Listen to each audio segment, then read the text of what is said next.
Thank you, Mr. Speaker. Earlier this month, I joined my neighbors across Delaware in celebrating the freedoms that define our nation, freedoms made possible by those who have worn the uniform.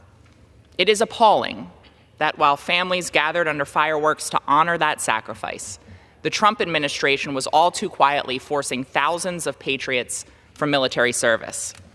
These are Americans who have served with honor, with distinction, and with unshakable patriotism. Brave, honorable, and committed patriots who have also dared to have the courage to say out loud that they are transgender. These are qualified, trained, and decorated service members. They have deployed into combat, flown missions overseas, and led troops through danger. And now this administration is telling them that despite their qualifications and their exemplary quality of service, that they can no longer serve, simply because of how they express their gender. That message is immoral, it is unfair, and it is un-American. I represent Delaware's at-large district, a district that includes thousands, tens of thousands of active duty service members, veterans, and military families.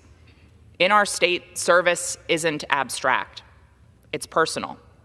And we see every single day what honor, discipline, and sacrifice looks like regardless of someone's gender identity.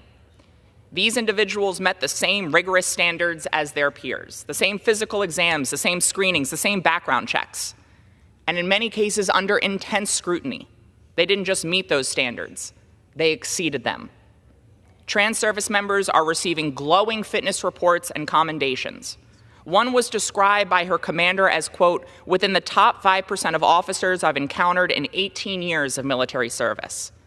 Another, an aviator with 60 combat missions under her belt, earned the, quote, strongest possible recommendation for promotion. And I quote her commander directly, who attested, quote, people thrive under her leadership. A third, a non-commissioned officer and instructor, was called, quote, undoubtedly within the top 5% of NCOs I've worked with in my 22 years of service. In a recent hearing, the Secretary of Defense even commended these patriots, only to frantically retract his praise when he decided that their being transgender, one small part of who these soldiers are, somehow outweighed their years of proven high performance and service to this country. These service members were just dismissed by this administration. The most powerful aspect of our military, the thing that makes it unique against our adversaries, is that it is a military of the people. In the United States, patriotism does not discriminate. And in this country, if you're willing to serve, to fight for our core beliefs, and to meet the standards, then we welcome you to stand with us, regardless of your race, religion, national origin, or any other aspect of who you are. Because you are an American, a patriot first. This decision to remove proven patriots for no justification causes serious weakness to our force. It turns away proven courage. It wastes billions in taxpayer investment, decades of hard-earned experience, and is a direct blow to readiness. Because this decision isn't about readiness.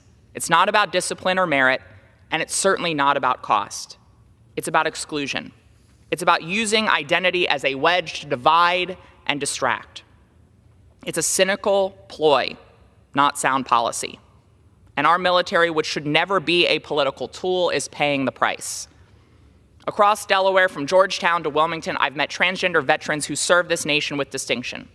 Some step forward while hiding who they are, forced to choose between their truth and their country. Others served openly when policy briefly aligned with principle. All of them served with honor. These are Americans asking to serve their country, to put on the line their last full measure of devotion, just like generations before them. The least we can do is let them.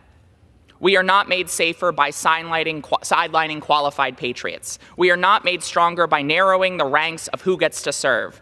And we are not made freer by telling brave Americans that their truth disqualifies them from service. This ban weakens our military. It betrays our values, and it sends the cruelest possible message to some of our most dedicated citizens that their service is unwelcome, and that one identity matters more than what they've done, what they've sacrificed, and what they fight for. I reject that message. To every transgender service member, I salute you. I thank you.